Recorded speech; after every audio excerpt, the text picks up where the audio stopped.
नमस्कार, आप देख रहे हैं नॉनसेंस टॉक न्यूज लाइव और मैं आपके साथ पल्लव घोष। पश्चिम बंगाल के नवनिर्वाचित मुख्यमंत्री यानी शुभेंदु अधिकारी ने आज एक फैसला लिया है और इसके तहत बंगाल के हर स्कूलों में अब से वंदे मातरम का गाना कंपलसरी कर दिया है, मैंडेटरी कर दिया है। West Bengal chief minister Suvendu Adhikari has made singing of Vande Mataram mandatory and compulsory across all the schools in Bengal. काबिल तारीफ है क्योंकि वंदे मातरम का गाना न सिर्फ हमारे स्वाधीनता संग्राम या हमारा जो धरोहर है भारत का उसको उजागर करता है, बल्कि हर बच्चों को, क्योंकि जो नई पीढ़ी है इनमें से बहुत बच्चों को शायद ये पता ना हो कि जिस भारत में वो लोग सांस ले रहे हैं, जिस भारत को वो देख रहे हैं, इस भारत को लाने में हमारे जो स्वाधीनता संग्रामियों का जो कंट्रीब्यूशन रहा है उसको याद करना भी बहुत जरूरी है। And this is why when on special days I always right that we should not only remember our freedom fighters who gave their bright future, their career for the motherland on these special days, but we should remember them all through the year. We owe a little more than this to them. यानी सिर्फ विशेष दिनों पर या विशेष दिन पर ही स्वाधीनता संग्रामियों को याद करना या उन के प्रति भाव विभोर हो के पोस्ट करना, उनके मूर्तियों पे माला देना या फूल देना, ये इज नॉट इनफ। अगर आप सच्चे दिल से स्वाधीनता संग्रामियों की इज्जत करते हैं, अगर आप सच्चे दिल से इन स्वाधीनता संग्रामियों को मानते हैं, तो साल के हर दिन इनको याद करिए। याद करिएगा वो वक्त जब पराधीनता की वजह से भारतवर्ष जूझ रहा था, जब आम लोगों का सांस लेना दूभर था। अपने दिल की बात, मन की बात कहना तो बहुत दूर की बात है। हम लोगों को ब्लैक नेटिव, ब्लडी इंडियंस ऐसा कह के दुत्कारा जाता था। उस वक्त को याद करके आज का जो ये वक्त, आज का जो ये दौर है, इसके साथ कंपेयर करिएगा, तब आप शायद समझ सकेंगे कि जिन स्वाधीनता संग्रामियों के बारे में हम बात करते हैं, बहुत फख्र महसूस करते हैं। Definitely we Indians are very proud of our freedom fighters, but do we really give them their due respect? I don't think so. अगर हम इनको याद करते हैं, अगर हम इनकी जो कंट्रीब्यूशन है भारत के स्वाधीनता के प्रति, इनको याद करके हम आत्मविभोर हो जाते हैं, तो ये हमें हर रोज, साल के हर दिन करना चाहिए। We should not forget that we are breathing in the free air because of these freedom fighters who had let down their future, their bright career for the motherland. खैर, मैं जरा वंदे मातरम के हिस्ट्री पे आता हूं। वंदे मातरम जो ऑफिशियली पब्लिश हुआ 1882 में, यानी 1882 में आनंद मठ में, बंकिम चंद्र चट्टोपाध्याय की जो आनंद मठ है उसमें प्रकाशित हुआ। ये लिखा गया था 1870 यानी 1870 में और प्रकाशित हुआ 1882 में।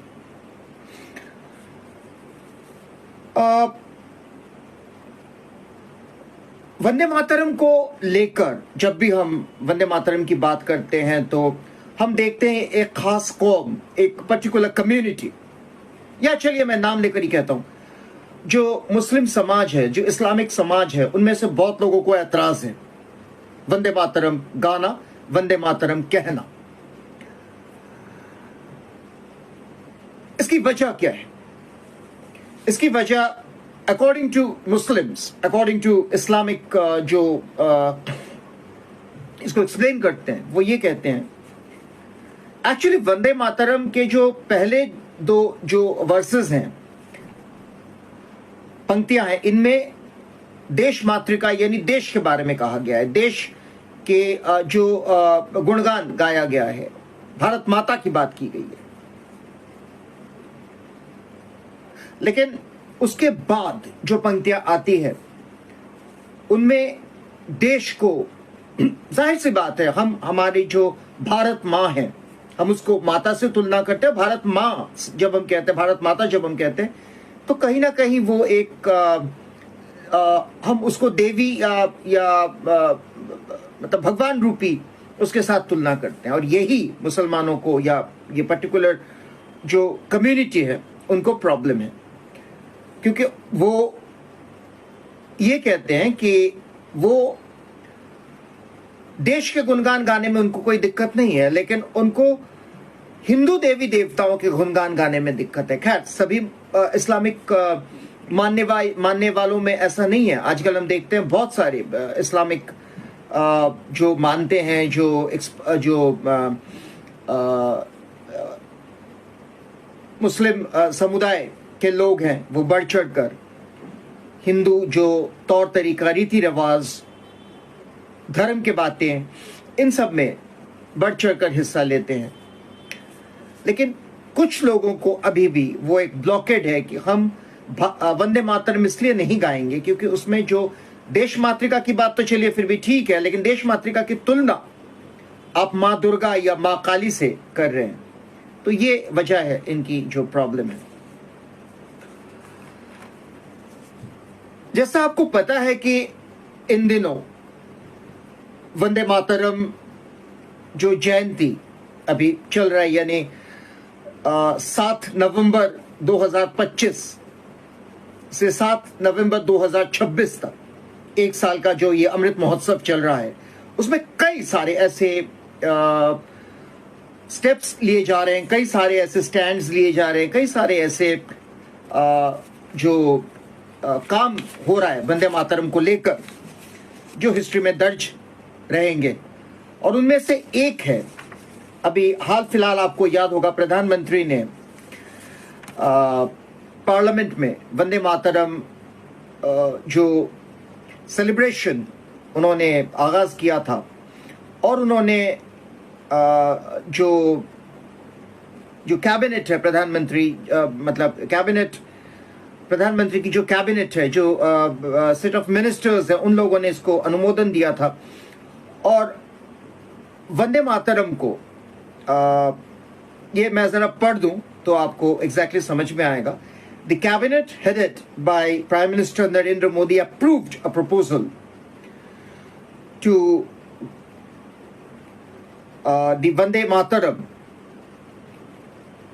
under the Prevention of Insults to National Honor Act at par with National Anthem। यानी प्रधानमंत्री ने ये प्रपोजल दिया, प्रधानमंत्री ने ये सदन में ये कहा कि वंदे मातरम को एट पार, यानी अब हमारे जो राष्ट्रीय गान है यानी जनगण मन, उसके समकक्ष, यानी उसके जनगण मन इक्विवेलेंट अब वंदे मातरम को दर्जा दिया जाएगा, यानी हर जगह पर वंदे मातरम गाया जाएगा। वैसे तो वंदे मातरम सदियों से स्कूलों में गाया जाता है, लेकिन रेगुलर नहीं होता है। लेकिन अब से जो जहां पे नियम बन रहे हैं वहां वंदे मातरम रेगुलर गाए जाएंगे। बहुत जगहों पे रेगुलर बन गए हैं ऑलरेडी। आज शुभेंदु अधिकारी ने ये जो फैसला लिया है कि अब से बंगाल के स्कूलों में, पश्चिम बंगाल के स्कूलों में वंदे मातरम का गाया जाना अनिवार्य है, कंपलसरी है, मैंडेटरी है।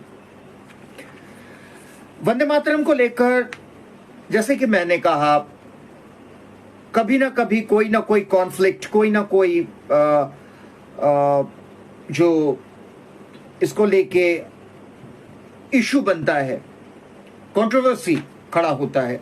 वैसे ये कंट्रोवर्सी अभी हमने कुछ दिन पहले देखा, 2-3 दिन पहले, जब तमिलनाडु में मुख्यमंत्री शपथ ग्रहण कर रहे थे, यानी विजय शपथ ग्रहण कर रहे थे, तो वहां वंदे मातरम को पहले बजाया गया है। उसके बाद उनकी जो स्टेट एंथम है, यानी उनके राज्य का जो राष्ट्रीय गीत है,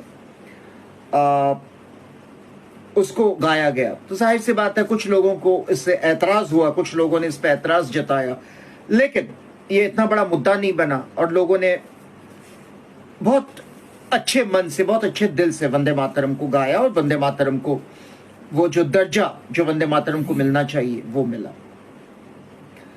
एक बात मैं यहां कहना चाहूंगा कि